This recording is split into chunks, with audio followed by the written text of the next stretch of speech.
Boa noite, pessoal. Opa, tudo bem? Estamos chegando aí, faltam uns 4, 5 minutinhos, vou aguardando o pessoal chegar. E daí a gente vai falar sobre geração de energia com biogás. Vamos falar sobre diferentes substratos, o que realmente importa na geração de energia. Fala, Rômulo, tudo bem? E quais são os aspectos que realmente importam aí na geração de energia elétrica? Temos aí uns 5 minutinhos, é o tempo aí do pessoal chegando. E vocês têm experimentado projetos de biogás, Sálvio, R-Luz, conhecido como Rômulo?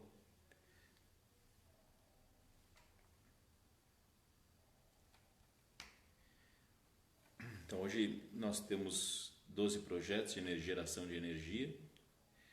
A gente hoje desenvolve projetos tanto para compartilhamento de energia quanto para abastecimento de fazendas, pequenos estabelecimentos comerciais ou mesmo grandes redes.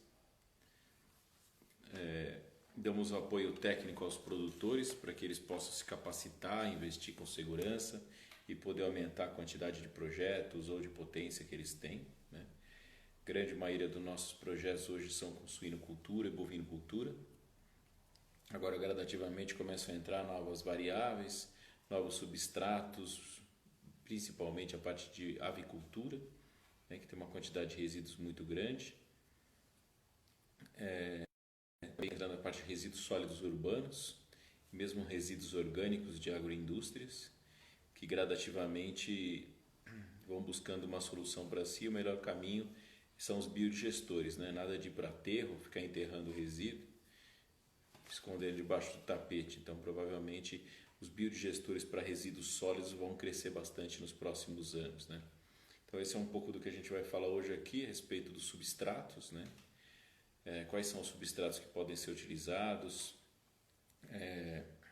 qual que é o impacto dentro dos biodigestores dos diferentes substratos, o que a gente tem que fazer quando a gente vai usar muitos substratos dentro dos biodigestores, quais são a parte toxicológica, quais são as toxicidades que podem dar dentro dos biodigestores dependendo do tipo de resíduo que nós estamos falando, né? Também o que é que importa, né? Dentro desses biodigestores hoje, dentro dos resíduos, a gente está falando de vários compostos sólidos com diferentes teores de umidade. Então, como é que isso se dá dentro do biodigestor? Como é que a gente consegue converter isso em biogás e, consequentemente, energia elétrica? Então, isso está falando, Rogério chegando aí. Tudo bem, Rogério? Boa noite.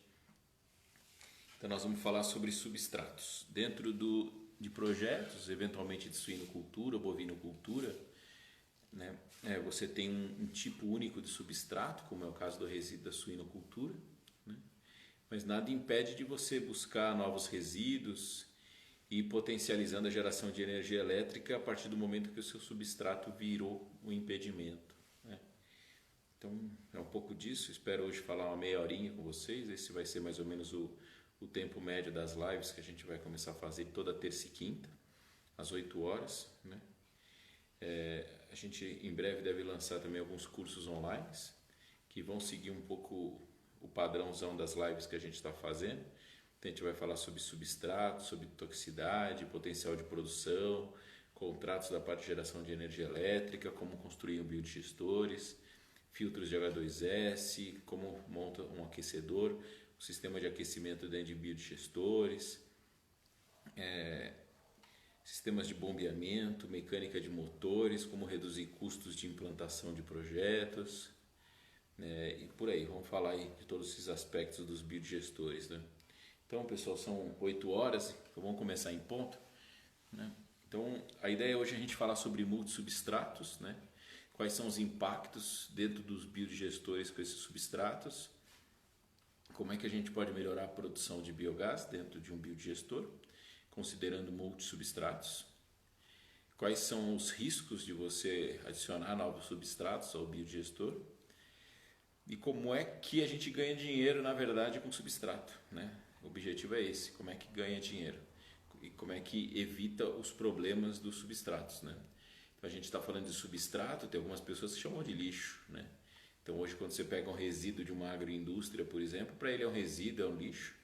Para nós é uma receita, para nós é matéria-prima dentro de um processo de transformação que vai se produzir biogás e com isso a gente vai vender essa energia elétrica, né? Então vamos começar falando um pouco sobre projetos que são mais comuns, como é o da suinocultura, né? Então hoje o Rogério, por exemplo, tem um projeto de suinocultura e ele tem lá diferentes quantidades de animais. Tem lá 20 mil, 10 mil, 5 mil, 3 mil animais dentro de um sistema de criação. E começa por aí a principal diferença, dependendo do sistema de criação que você tem. Então se você tem terminação, se você tem engorda, se você tem recria ou cria, existem diversos aspectos, diversos estágios da criação, você tem diferentes tipos de substratos, né? Então esses resíduos, dependendo da fase de criação dos animais, ele tem um tipo de ração e esse tipo de ração vai vai produzir um substrato completamente diferente que vai ser caminhado para o seu biodigestor. E, consequentemente, com um teor de sólido diferente, dependendo do manejo que você faz dentro da sua criação. Então, se você tem muitos animais e você usa uma grande quantidade de água, esse resíduo final vai ser extremamente diluído e, consequentemente, vai produzir menos biogás porque está cheio de água. O que produz gás não é a água, é o resíduo, né? Esses resíduos eles têm diferentes tipos de produção, diferentes volumes de produção de biogás, dependendo do estágio da criação, do tipo de ração e da diluição. Então, se você tem um resíduo mais sólido, você vai ter mais produção. Se você tem um resíduo mais líquido, você vai ter menos produção, né? Então, depois eu compartilho com vocês, peço que vocês me encaminhem. A princípio está todo mundo no Instagram, eu compartilho dentro do Instagram uma tabela de produção, uma tabela padrão de produção de biogás em função do estágio da criação da suinocultura. Então, se você tem um leitão, se você tem uma terminação, você tem diferentes tipos de produção de resíduo e, consequentemente, diferentes tipos de produção de gás, né? Mas vamos lá, você tem um biodigestor que tem lá, por exemplo, 5 mil animais e você está produzindo biogás e você quer saber por que está produzindo pouco biogás e você quer produzir mais biogás. Então, a gente tem aí um problema de produção de biogás que ele é inerente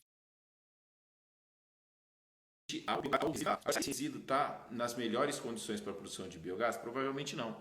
Então, isso que vai acontecer, você não vai ganhar dinheiro com isso. Se você não tiver um mecanismo de transformação desse biogás, desse resíduo em gás, você consequentemente não vai ter energia elétrica. Então, o Rogério, por exemplo, que está nos assistindo, é um exemplo disso. Ele tem lá um sistema de produção, mas o biodigestor dele está frio. O biodigestor dele está a 20 graus. Então, esse é o primeiro fator.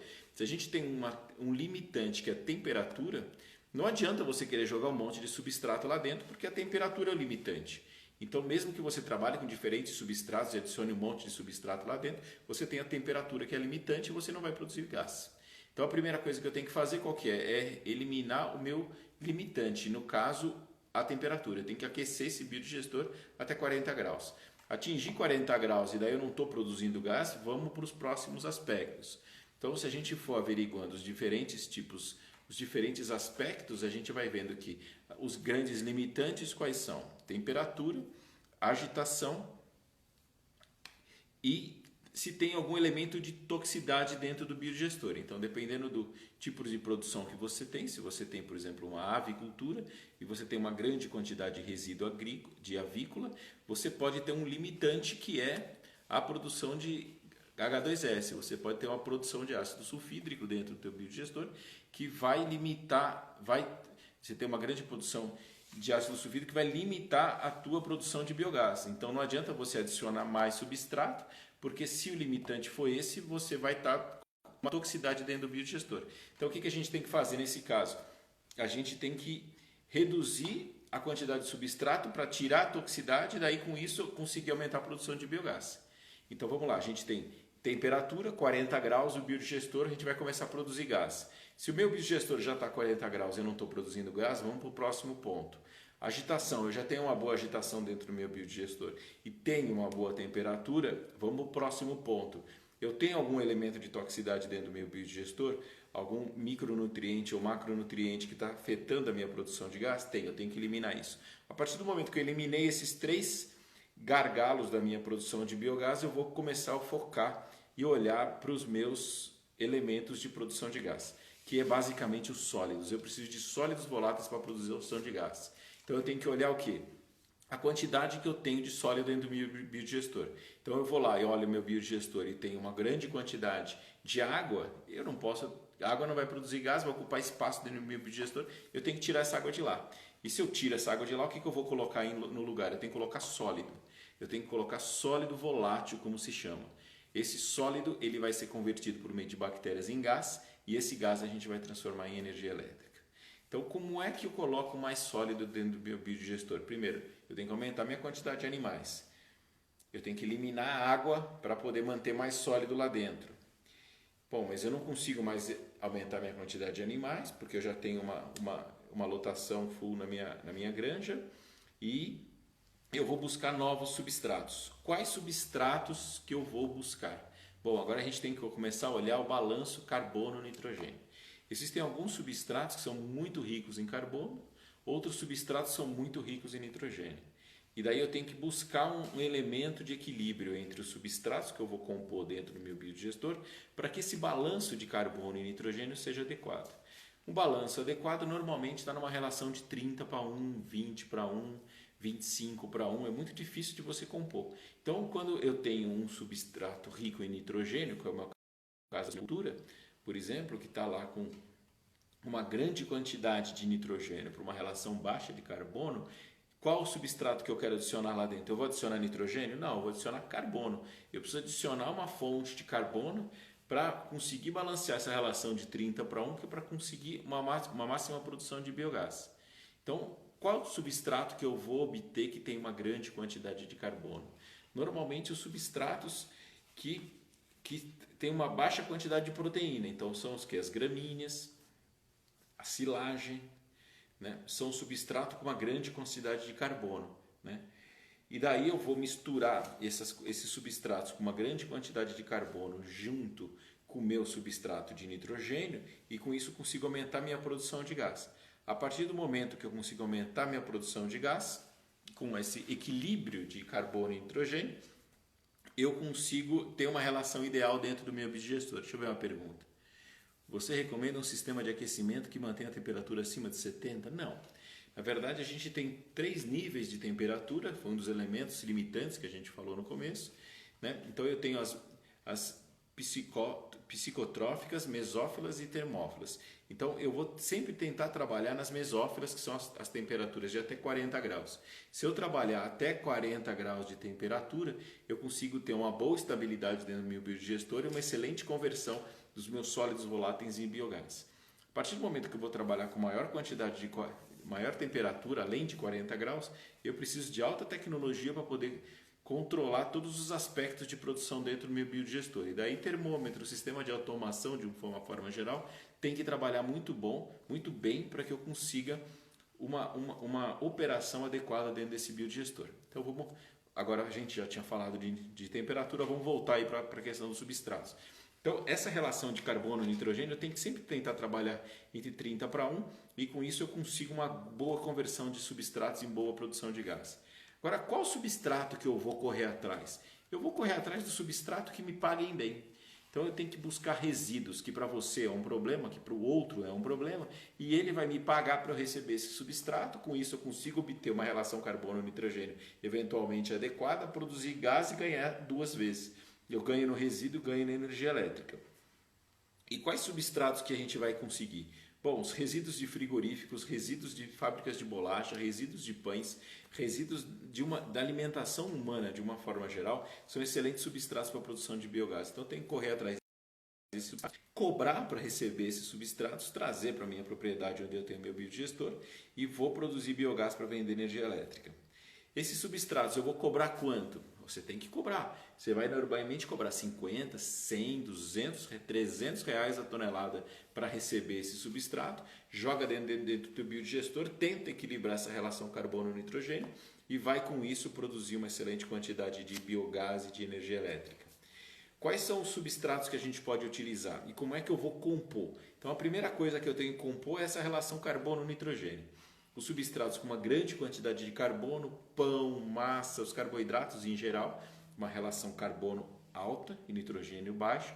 E os substratos que têm uma alta concentração de nitrogênio são os substratos gordurosos, de frigorífico, de proteínas animais, manteigas, gorduras e óleos, têm uma grande quantidade de nitrogênio. Com isso eu vou balancear a relação carbono-nitrogênio e vou conseguir produzir adequadamente dentro do meu biodigestor. Quem tem soro? Soro é um excelente substrato? É um excelente substrato, mas ele tem uma relação carbono-nitrogênio baixo, ele tem bastante nitrogênio. Ele é um substrato que vem da produção de leite, que é proteína, né? E eu tenho que equilibrar a minha relação carbono-nitrogênio dentro do meu biodigestor, você não pode esquecer, Rogério. Agora, o que pode acontecer além disso? Dentro do biodigestor eu tenho várias reações que vão ocorrendo em cadeia, né? Então, as primeiras reações elas são mais lentas e as últimas são mais rápidas. Além das velocidades das reações, né, tem um impacto no pH que essas relações promovem. Então, se eu jogar uma alta concentração de substratos proteicos, eu vou ter uma acidificação dentro do meu biodigestor. Então, eu tenho, toda vez que eu vou jogar os meus substratos proteicos com alta concentração de nitrogênio, eu tenho que ter uma dosagem gradativa para que eu não acidifique meu biodigestor e daí comece a prejudicar a produção de biogás por aquele elemento que eu falei que é a toxicidade, né? Então, os elementos que compõem o balanço, você vê que são muitos, tá? A gente está falando de temperatura, agitação, composição do substrato, carbono, nitrogênio e as velocidades da reação para não atrapalhar o meu pH. Então, todos esses elementos têm que se compor de uma forma adequada, temperatura sempre 40 graus, onde eu tenho uma alta velocidade, né? Agitação sempre uma agitação lenta, mas constante, 3, 4, 5 minutos a cada hora, essa é uma agitação adequada, uma agitação suave, não uma agitação muito forte, e com isso eu vou conseguir converter os meus substratos, os meus sólidos voláteis em biogás, né? O que é importante adequar? Você vê que como a gente tem muitas variáveis, é interessante que a gente vá travando algumas variáveis para a gente conseguir mexer nos outros elementos. Então, uma das coisas que a gente tem que travar é a velocidade da reação. Então, vamos colocar o biodigestor a 40 graus e com isso a gente consegue ir acelerando o nosso biodigestor mexendo nas outras variáveis, principalmente quantidade de substrato. O que não dá para a gente mexer com todas as variáveis ao mesmo tempo e daí a gente se perde, né? Uma das coisas legais é que a gente mantém a temperatura a 40 graus e a gente começa a aumentar a alimentação de carbono, equilibrando com o nitrogênio numa relação de 30:1. Mas, Marco, eu não consigo escolher, tem alguém aqui que está me fornecendo uma grande quantidade de determinado substrato e que eu tenho oportunidade de pegar. Então vamos pegar? Vamos. Se ele está pagando bem, ainda melhor. Eu vou pegar esse substrato e vou jogar dentro do meu biodigestor. Agora, se eu já sei que esse substrato vai trazer qualquer tipo de toxicidade dentro do meu biodigestor, o que eu tenho que fazer? Eu tenho que eventualmente mexer em outros elementos dentro do meu biodigestor para que minimize a toxicidade dentro do reator. Então, uma das coisas é a temperatura. Então, por exemplo, se eu vou trabalhar com uma alta concentração de nitrogênio, se eu vou trabalhar com uma alta concentração, por exemplo, de cama de frango, que é bastante tóxica, o que eu vou ter que fazer eventualmente? Eu vou ter que abaixar um pouco a temperatura. Se eu não abaixar a temperatura, o que vai acontecer? Ele vai ficar tóxico e vai derrubar a produção de biogás por outros elementos da toxicidade que não a relação carbono e nitrogênio mais, né? Então, eventualmente, eu abaixo a minha temperatura, consigo trabalhar com uma dosagem boa de sólidos voláteis por metro cúbico dentro do meu biodigestor, que esse é o outro elemento.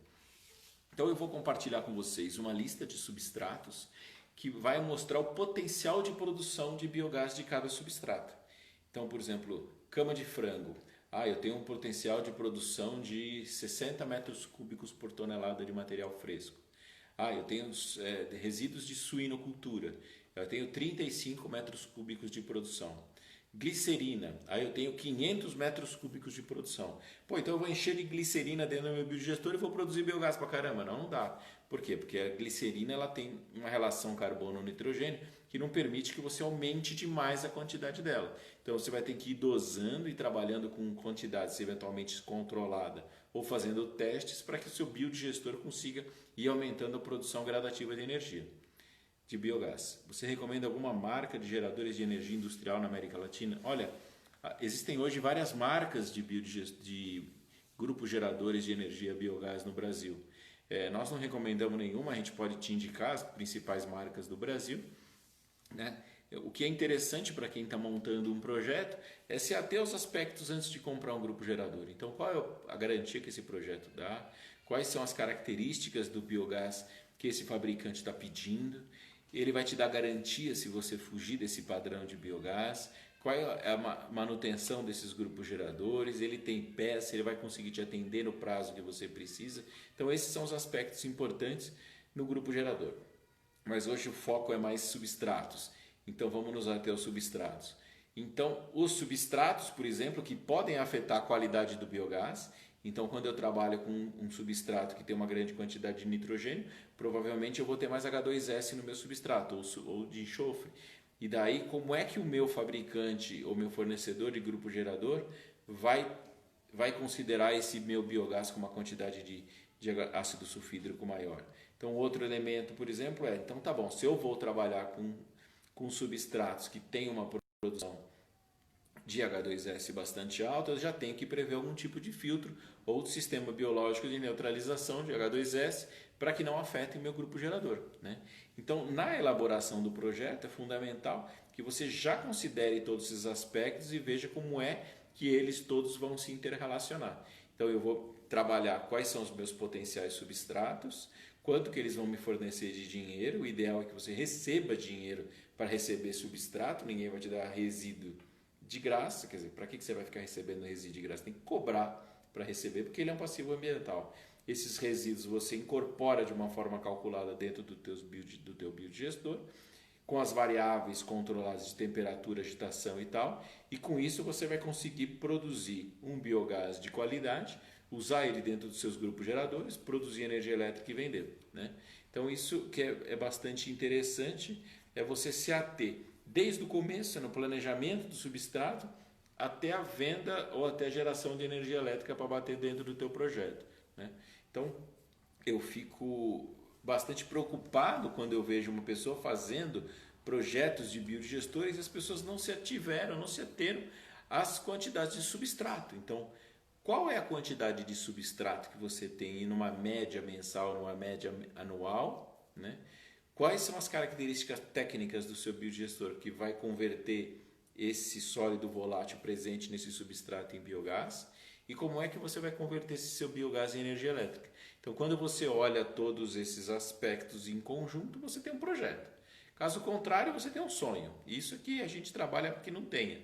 Para que você não tenha um sonho, para que você não perca dinheiro, tá? Então, a mistura de substratos, a mistura de substâncias diferentes dentro do biodigestor são muito benéficas. Eu tenho aqui algumas planilhas e alguns materiais técnicos que eu vou mostrar para vocês agora, que eles mostram, na verdade, os diferentes tipos de substratos e como é que eles produzem, qual é o potencial de produção de biogás de cada um.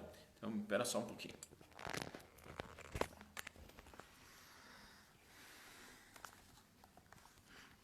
Então, essa daqui é uma primeira planilha que eu vou compartilhar com vocês. Então, por exemplo, aqui a gente tem carcaças de animais, né?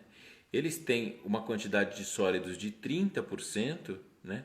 E eles podem produzir até 900 metros cúbicos, né, de biogás por sólido seco dentro desse material.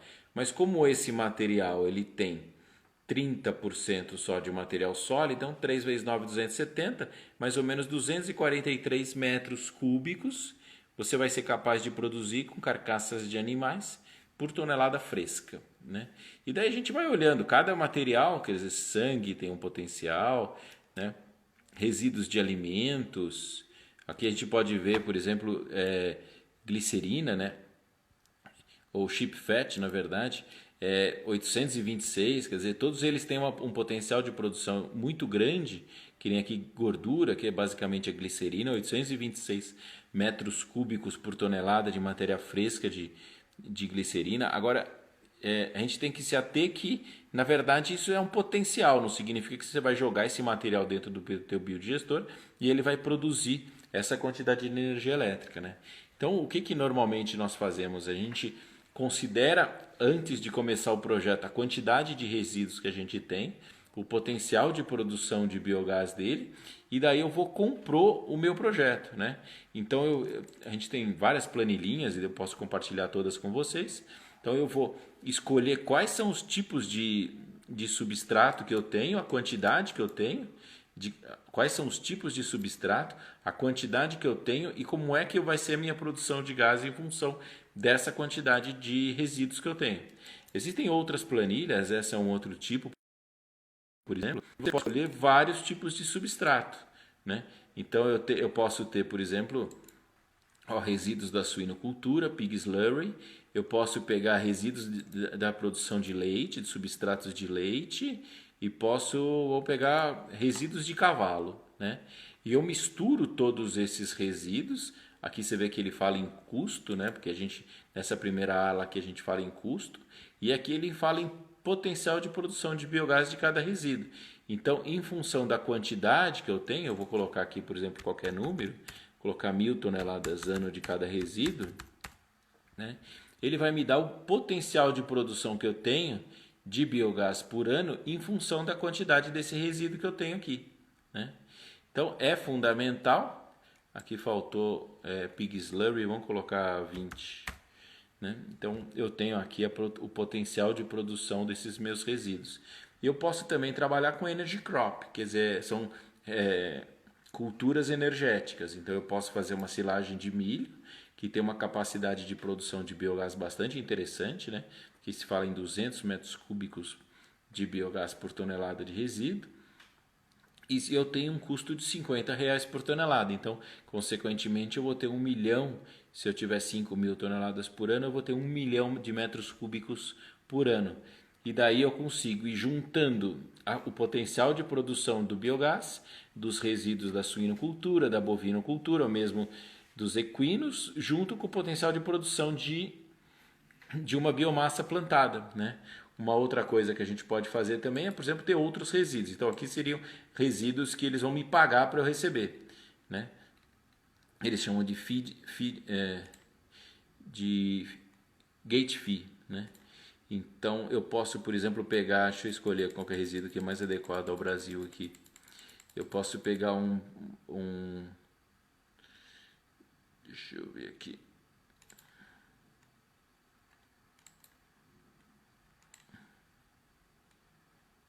Aqui, ó, resíduos da panificação, né? Então ele tem 87% de material sólido. Faz de conta que eu vou receber aqui R$100 por tonelada para receber esse resíduo. Eu vou receber 1.000 toneladas por ano. Então olha que beleza. Eu tenho aqui 650 metros cúbicos por ano de biogás proveniente de 1.000 toneladas que eu vou receber de R$100 por tonelada para receber esse resíduo. Vou produzir outros 1 milhão de metros cúbicos com a silagem de milho que eu estou produzindo, e tenho aqui mais os resíduos da suinocultura ou bovinocultura. Então, a partir do momento que eu vou misturando esses diferentes substratos, o meu projeto começa a ter uma segurança operacional muito maior, né? Então é um pouco disso que nós fazemos, e que nós indicamos. A gente vai escolhendo numa planilha e na internet, ou mesmo a gente pode compartilhar. Existem várias planilhas, né? Onde eu vou misturando os diferentes tipos de substrato. A glicerina que eu falei que tem um potencial de 700 metros cúbicos, né? A glicerina, por exemplo, até outro dia era um resíduo da produção de biodiesel. Hoje em dia eles já vendem, né? Então, qual é o potencial de produção de glicerina? Então eu vou misturando os meus substratos e vou conseguindo uma produção de biogás estável, uma produção de biogás segura, né? Não dá para trabalhar só com resíduos, ou dá, mas aí eu já sei que em determinados períodos do ano eu posso não ter aquela quantidade planejada. Então uma das coisas legais é você eventualmente ter um plano B para o resíduo. Com isso você sabe que você vai ter um resíduo a um custo específico, e com isso consegue garantir a produção de biogás, né? Agora também é importante dizer que na verdade não é você pegar qualquer resíduo e jogar dentro do teu biodigestor, né? Então precisa ver se o seu biodigestor está preparado para receber esse resíduo. Então, se você for jogar uma silagem de milho dentro do biodigestor que não tem um sistema de drenagem, que não tem um sistema que vai excluir esse resíduo depois de passar para o processo de biodigestão, você vai assorear seu biodigestor e vai estragar seu biodigestor. Então é fundamental você analisar primeiro os substratos que você possui, a quantidade que você possui que você quer construir o seu biodigestor. Depois, elaborar um biodigestor que tenha a capacidade de converter esse resíduo em gás. Depois, fazer um orçamento de tudo isso, que foi o que a gente falou na live passada. Um estudo de viabilidade para entender quanto que vai custar toda essa brincadeira, quanto que você vai ganhar. E quais são as garantias das partes, quem que vai fornecer o biodigestor, quem vai fornecer o sistema de purificação, quem vai fornecer o sistema de aquecimento, os grupos geradores, a conexão. Quanto custa tudo isso? Custa R$100? Beleza? Então quanto é que eu vou ganhar com tudo isso? Eu vou ganhar 30 centavos por cada quilowatt. Quantos quilowatt-hora o teu fabricante ou o teu fornecedor de grupo gerador garante? E daí você junta tudo isso, você começa a ter uma coisa chamada projeto, né? Então o projeto é uma junção de elementos, de resíduos, da quantidade que você tem planejado, qual a quantidade que você tem, onde ele vai estar disponível. Não adianta um cara te entregar 100 toneladas de resíduo a 500 km de distância. Uma viagem dessa, resíduo não viaja desse jeito.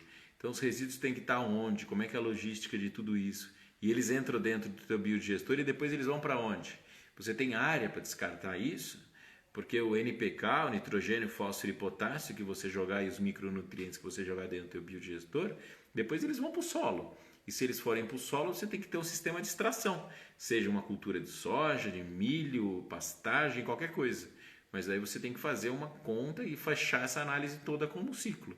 Então, eu recebo resíduo, eu estou recebendo basicamente água, nitrogênio, fósforo, potássio e carbono. Vou transformar parte desse carbono em gás, assim como o carbono e o hidrogênio, né, que é o CH4, e o nitrogênio, fósforo, potássio e micronutrientes vai para o solo. Então, como é que eu amarro toda essa quantidade de diversidade de substratos, considerando temperatura, agitação, toxicidade, capacidade do biodigestor de agitar tudo isso dentro do meu processo, né? Então foi um pouco disso que a gente quis falar hoje, né? Era a questão da questão dos multissubstratos, diferentes tipos de substrato, quantidade de produção que cada um dele faz, os aspectos que tem que ser prestados atenção, temperatura, agitação, questão da toxicidade e é isso. Então eu fico aqui à disposição, vou ficar aqui mais uns 2 minutinhos à disposição de perguntas. Vou responder as perguntas para vocês e estou disponível lá no perfil, vocês podem curtir, agradeço se vocês puderem compartilhar o nosso perfil com outras pessoas, um número de pessoas, e com isso a gente vai crescendo enquanto comunidade de geração de energia e geração de renda no agronegócio, né? Hoje o grande negócio é venda de energia, né? Tá todo mundo de olho nisso, a resolução 482 já está aí sendo falado em ser alterada, provavelmente isso deve acontecer. Período, prazo, ninguém sabe. Então agora a gente já começa a olhar para outras fontes, né? Quanto que a gente ganha para a produção de biometano, quem são os potenciais compradores de biometano, como é que isso se dá, né? Exatamente, Rogério. O tanque, o biodigestor é passagem, é um reator onde a gente produz biogás, né? E não é para ficar jogando lá dentro e estocando lá dentro, que daí ele vai assorear e vai entupir, né? Então a gente vai falar aí nos próximos dias sobre biometano, vamos falar um pouco sobre aquecimento, vamos falar sobre H2S, vamos falar sobre manutenção de motores, fornecimento de motores, e se vocês tiverem novas sugestões eu vou colocar lá um formuláriozinho, vocês estão me dando dicas aí do que a gente pode fazer para ter mais produção, enfim, quais são as perguntas que vocês querem que a gente responda, tá? Então agradeço a todos vocês, agradeço a Deus, obrigado. E fico aí à disposição, se vocês quiserem me mandar mensagem, estou à disposição. Grande abraço, pessoal. Até a próxima.